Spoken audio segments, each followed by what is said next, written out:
इस सुपरमार्केट के हर आइटम में एक चीज कॉमन है। क्या आप सोच सकते हैं वो क्या है? जी हां, MRP टैग यानी मैक्सिमम रिटेल प्राइस का लेबल, जिस दाम के ऊपर वो वस्तु नहीं बेची जा सकती। और ये दाम कौन तय करता है? उत्पादक तय करता है वो अपना सामान कितने में बेचेगा। लेकिन क्या आपको पता है कि किसानों को अपने फसल की कीमत तय करने की आजादी नहीं है? जी हां, आपने सही सुना।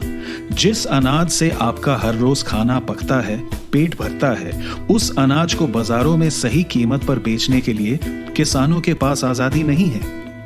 दुर्भाग्य की बात तो ये है कि भारत में ही नहीं पर कई अन्य देशों में अधिकांश किसान अपने उत्पादन लागत को ही पूरा करने के लिए पर्याप्त पैसे नहीं कमाते हैं। सोचिए, दिन पर दिन सालों साल उत्पादन करते रहना बिना किसी आश्वासन के कि आप अपने उत्पाद से मुनाफा कमा पाएंगे या उसे बेच पाएंगे ही या नहीं। इससे किसान पर क्या असर पड़ता है? नेशनल क्राइम रिकॉर्ड्स ब्यूरो के अनुसार पिछले 10 सालों में 1 लाख से अधिक कर्ज में डूबे किसान आत्महत्या कर चुके हैं। यानी पिछले दशक में हर रोज औसत 30 किसान अपनी जान ले लेते हैं। इससे दुखद बात और क्या हो सकती है? लेकिन ये त्रासदी टाली जा सकती थी अगर किसान अपनी फसल MSP मिनिमम सपोर्ट प्राइस या न्यूनतम समर्थन मूल्य के नीचे बेचने को विवश नहीं होता। हर साल कागज पर तो सरकार ने 23 फसलों के लिए न्यूनतम समर्थन मूल्य की घोषणा की है, पर हकीकत में सिर्फ धान और गेहूं और कुछ ही और फसलों को MSP पर किसानों से खरीदती है, और वो भी हर वक्त और हर जगह नहीं। इसलिए किसान कई सालों से मांग करते आ रहे हैं कि MSP को कानूनी जामा पहनाया जाए।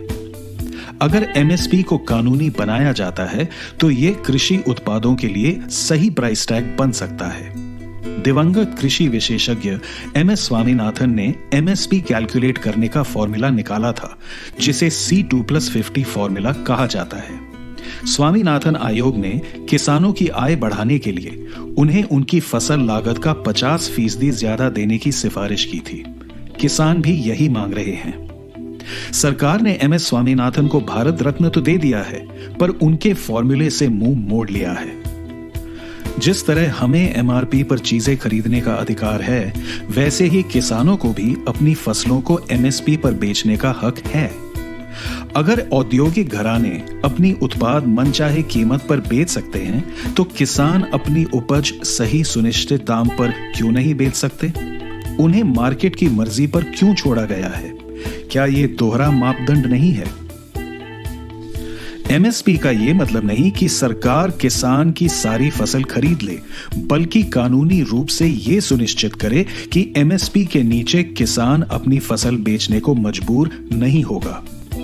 MSP किसानों का अधिकार है। इस अधिकार को पाने के लिए उन्हें हमारे सहयोग की भी जरूरत है।